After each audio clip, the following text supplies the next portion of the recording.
I'm going to bring you some joy today with Dr. Sarah Milken, who is the host of the Flexible Neurotic podcast. You are in for a treat today. Thank you so much for joining us. Oh my God. We've been trying to put this on the books for like 3 years. And here we are in the same city. We're both here. We're both sweating. It feels good.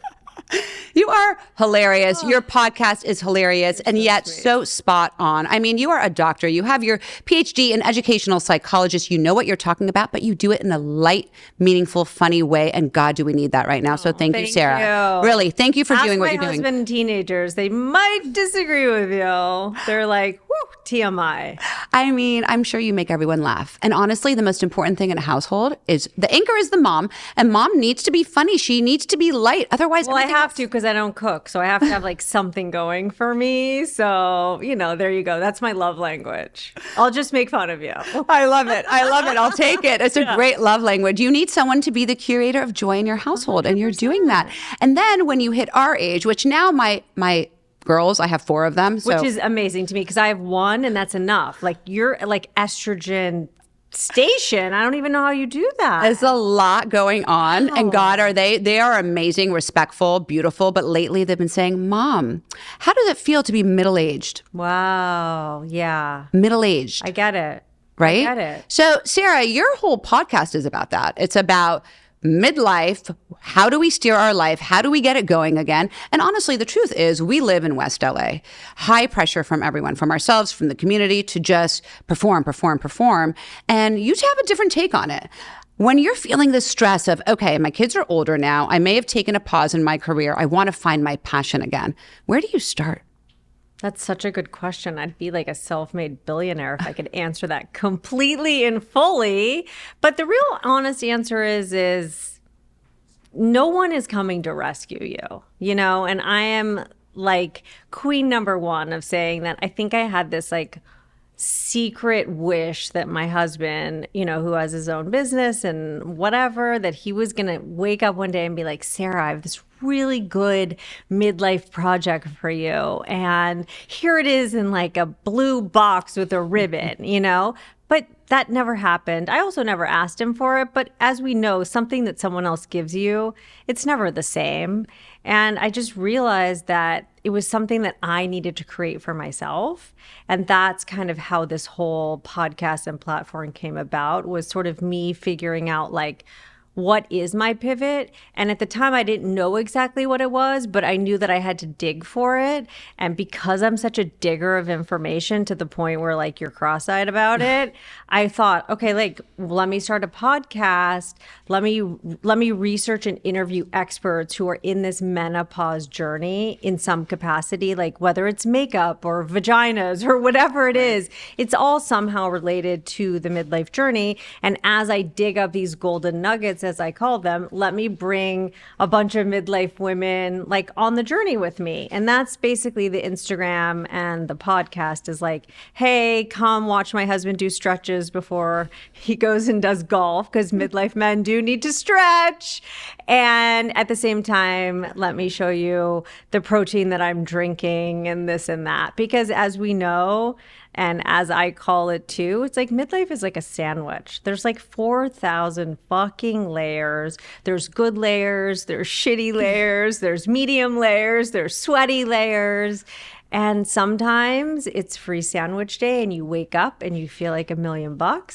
And then some days you wake up and your whole sandwich fell apart.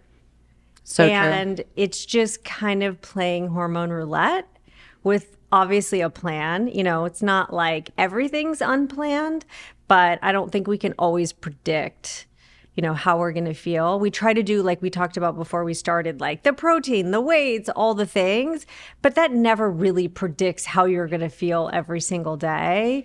And I think it's so easy to kind of like have a shitty day or wake up tired and feel like, oh my God, is this my new normal? Right. And I think the midlife journey for me has been trying to create what my new midlife normal is and wanting to find joy. And I kind of describe it as like the Uggs and fabulosities of midlife. There's a lot of amazing things that come with midlife. Like, I think for me, like a sense of confidence, been there, done that experience, I don't care if you don't have a seat for me at your table. I'm going to create my own fucking table. But at the same time, there's a lot of like, ugh things too. It's like hair thinning, body not great, things not working the way they used to. I walked in here with a dripping eye. I'm like, oh, that's cute. I just put mascara on. Now I'm like, trying to, clean up my eye makeup. But I think for me, it was really about figuring out something that made me want to get up every day other than my children. And my husband, and something that was just for me. And I think so many women have so many different versions of what that is. Like I have so many friends who love to cook. I hate cooking. I have friends who love mahjong and pickleball. I haven't gotten into those yet, but everyone's version is so different. And I feel like if we really stay true to like what feels good for ourselves and not judge what other people are doing. And like sometimes, like my husband has so many hobbies. I don't. And I'm honest about it. I'm like, oh my God, he plays the piano, he plays golf, all these things. I'm like, am I a loser that I don't have all these hobbies? Like, what's happening? You're not a loser. Yeah. I promise you. I'm like, oh my God, everyone has all these hobbies. So in the back of my mind, I'm going to start this idea of like the midlife hobby hunter. You know what I mean? Yeah. Like, I'm going to try this. I'm going to try that. That's one thing I haven't really done on this journey yet because I've been so focused on the podcast and the Instagram that I haven't like had the time to be like, oh, okay, I'm going to go try pickleball today. But as I see my husband developing these hobbies and getting really into them, I'm like, oh my God, like I've got to do something or I'm going to be sitting at home while he's like doing all these activities. But that's so true. It's 100% true. But I also think it's very different. As women, we're the nurturers. We care for our children most of the time. It's the women doing it, not the men. But I'm men. going to have my kids out of the house in a year. But that's why you don't have hobbies, right? Yeah. It's because you were so busy raising them and juggling whatever else you were doing Totally. that who was going to play pickleball? There was no time for that. 100%. And so now you're reevaluating. And that's what I love about your podcast. It's always about looking within, reevaluating, and then going from there. And you're so raw and real. There's no BS. You know what I mean? You look on Instagram and most people have this perfect picture of, the dog and the cat and the family and the husband. And you're like, no, today's a terrible day and tomorrow will be better. And it's okay.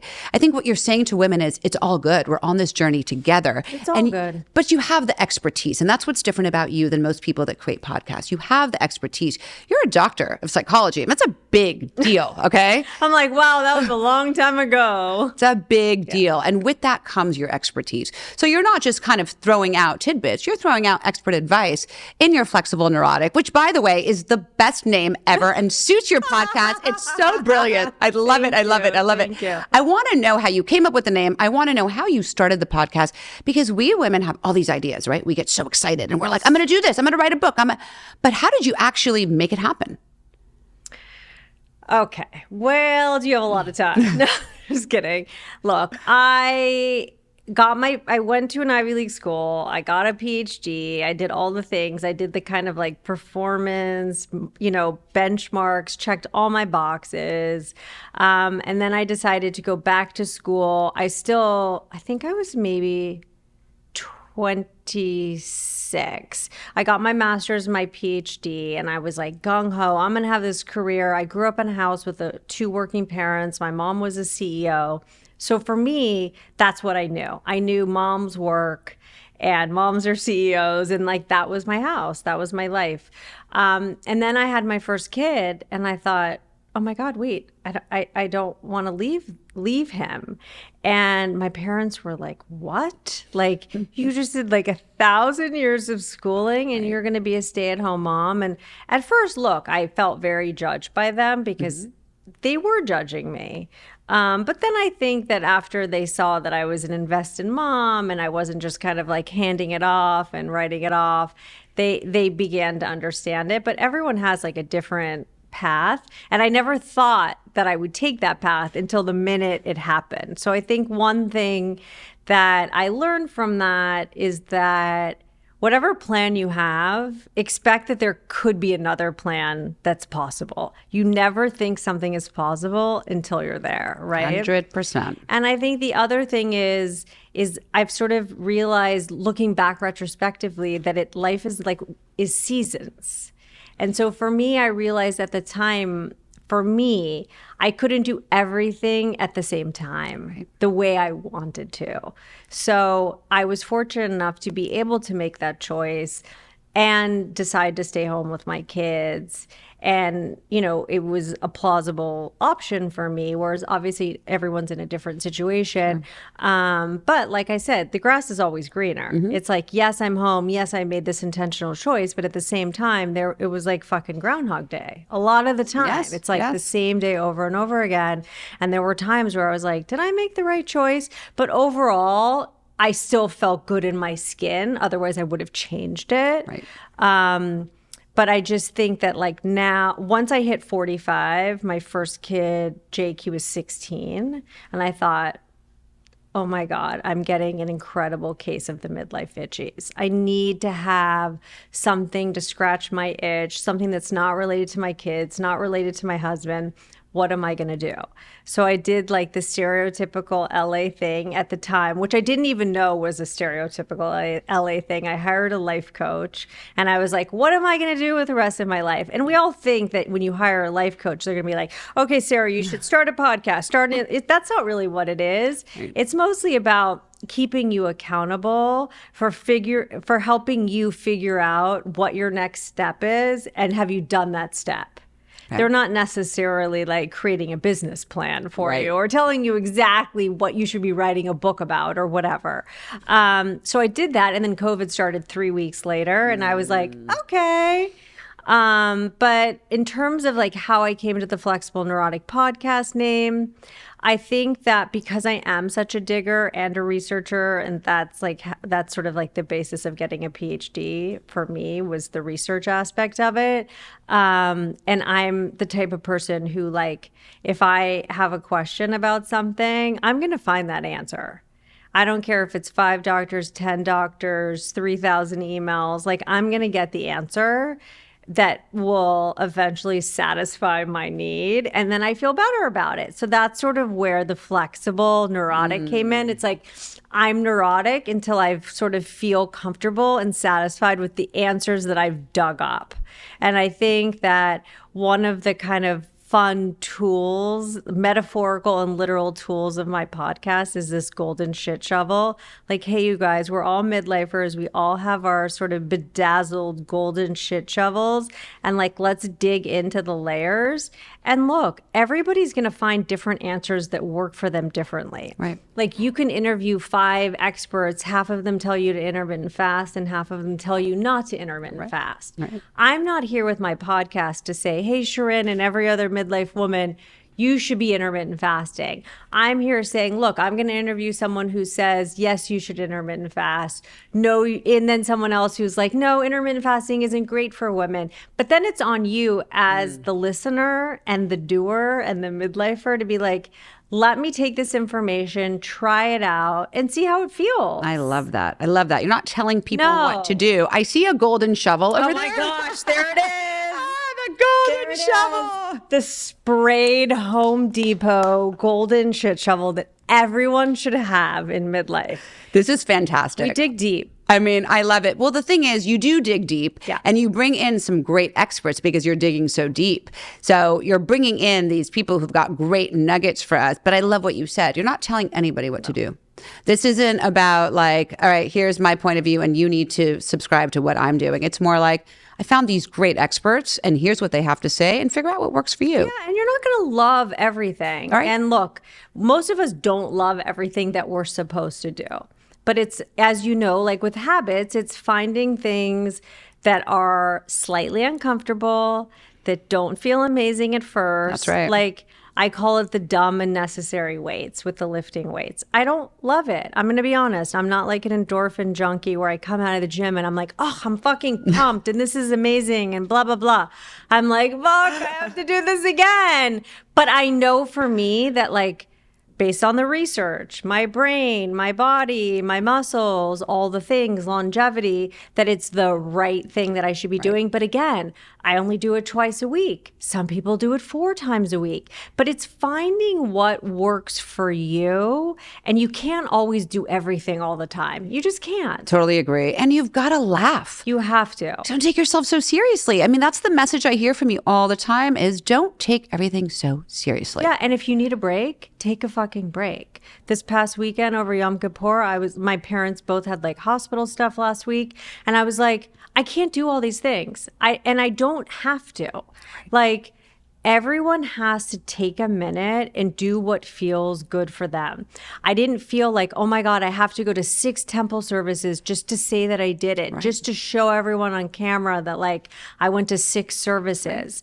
It's not about what other people are doing or thinking. It's about you. So I sat in my backyard. I thought. I listened to music. I sat in the grass. I drank my coffee before before the fast. All the things. Right. But that's what I needed because I spent a week like stressing about my parents. And everybody's weeks. Your weeks are always different. So I was actually psyched for today because I was like, oh my God, it's Monday and I'm not managing health traumas today. Right. And that's part of the midlife sandwich too. Oh, big time. Is Big time. the whole parental piece of all of this. Oh my God, that's huge. And we underestimate that. It's huge. It's huge. People don't realize it until they're there. 100%. How hard it is. I mean, between being sandwiched between 2 generations. And then the Surgeon General just came out and talked about parents and the amount of stress we're under and how we need to take it down a notch because we're under an exorbitantly unhealthy amount of stress right now. So between parenting and the stress there and then our elderly parents and the stress there, we're going to completely have a nervous breakdown if we don't take care of ourselves. I know. And then there's a loneliness epidemic. But then a lot of people feel like they kind of still want to stay home like post-COVID because they kind of got used to this sort of antisocial way of living.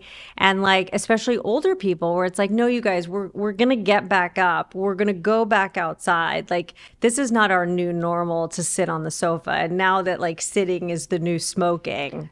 Right. I send that text to my parents every day. I'm like, sitting is the new smoking. Like, I know you don't smoke, so get your asses up, people. I love that. See, you're bringing humor into their lives too, though, which is so, so important. Sarah, tell me, with your golden shovel and all the tidbits and all the nuggets you've had all these great experts on, what is the one like health tidbit that you are actually implementing in your life that you would share with all the people that are watching right now? Something that's really shifted for you with someone that you've interviewed recently about your health. Gosh, that's like such... I know there's so much. There's so many things. I don't know if I could answer it with one thing. I think it's like what I said before. It's finding the things that are most important to you that for you feel doable and doing your version of it. Like for me, going spinning 5 times a week and lifting weights 3 times a week, that's not a doable for me. But for some of my friends, it is. Playing pickleball 3 times a week, that's somebody else's doable. Right. For me, I think it's been finding my good enough. What is my good enough? Not your good enough, not her good enough, but mine. And for me, that's been trying to get close to 100 grams of protein a day. For me, that's been lifting weights twice a week, doing Pilates twice a week. Because of course, I could go to the gym those 4 days instead of doing the Pilates, but then I would hate it. So it's like, could I get fitter faster if I went to the gym 4 times a week? Yeah. Right. But would I do it sustained over a long period of time? No. So for me, it's kind of like, I'm like the turtle. It's like, what can I be consistent in and not just like, oh, I went spinning once in that month or whatever. Well, you're It's my thinking good about, enough. you're thinking about sustainability. I mean, and your mental health. We're not robots. We're not there to go to the gym and we can't live like that. That's not going to work. And you have a husband that you've been with since, by the way, I can't believe, since high school, which is incredible. I know, it is kind of I know, crazy. like knockwood. I know. That's amazing. That's I know. amazing. We haven't been together since high school. We dated in high school in 9th grade, and then we've been together a lot of continuous years since the summer before sophomore year of college. I mean, that's a beautiful love story. We're going to have to dig into that next time. I want to hear all about that. Crazy. And you have one in college and one in high school who's going to be gone soon. Soon. And then what do you think will be next? Have you even thought about it? I mean, of course, I've thought about it. If you ask my husband, we're moving to several different states. He's joining several different golf clubs. For me, I don't know what I'm doing. All I know is that I'm going to be 50 soon, and I'm not scared of that. I'm not a big age person. That's not a big deal to me.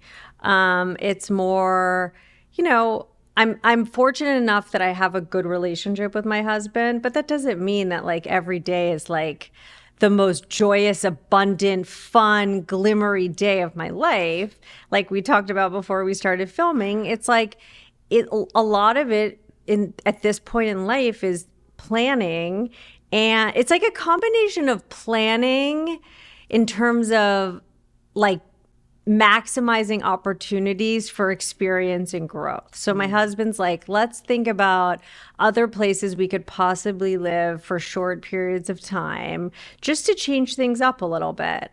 And then at the same time, while you have the planning, it kind of allows for more spontaneity. There aren't going to be kids at home. He can basically work from anywhere. I can basically work from anywhere. So it allows, and our kids are in college. So then it allows for some flexibility of maybe we'll be in Florida for a few months. Maybe we'll be in New York for a few months. I don't see myself as staying in the same place for the next 50 years. But I love how beautiful you speak about how open you are to receiving, that wherever you end up will be okay. Yeah. And you're willing to just be adventurous now at this point in your life. Yeah. Whereas you couldn't do that for the past 20 years. And I still have my parents here. So I'll always be anchored to LA, whether I have a permanent house here or not. I'm always going to be circling LA, and my husband the same. It's not like we're going to get up and move and never come back. But I think it's, when you have kids at home, there's just less flexibility. Yeah, of course. We're going to parents weekend next weekend, and my daughter is going away for a few days, and my husband's well, we could add on Utah for 2 days before because Marin's going to be gone. And I'm I don't know. You're going to be like teenagers all over again. It's kind of weird. Right? You're going to be free. Empty nested 50, it's amazing, but it's also a little scary too, but good scary. There's so many more years ahead of us. I have a whole other lifetime. And that's part of the reason why right now I'm trying to invest the time into lifting weights, eating the protein. And that doesn't mean that my health is perfect. Believe me, I have high cholesterol, I have issues. And, every day is okay, what can I optimize without losing my mind or becoming, mentally wound up about it? Because my husband says I make everything a big deal. And they all say that. They all say that. God. But the thing about you that is so incredible is that you're not a quick fix person. No. Whereas a lot of women on the west side of LA are quick fix. Let me look good for the moment. Let me fit into that dress. You're all about the longevity of it all. You want it to be sustainable. You want to have success and happiness. And it looks like you're on the right path. Yeah, I'm pretty patient. We all want quick fixes. But I've been working at my podcast for several years now. My Instagram the same. I'm not trying to get a quick 5,000 follower. For me, it's more just the long game of it. Because I feel I don't know, there's something nice about not being a one-hit wonder, a quick fix. But again, it's consistency and staying in the game. We talked about before, it's not easy to wake up every day and be okay, I'm going to create a podcast today.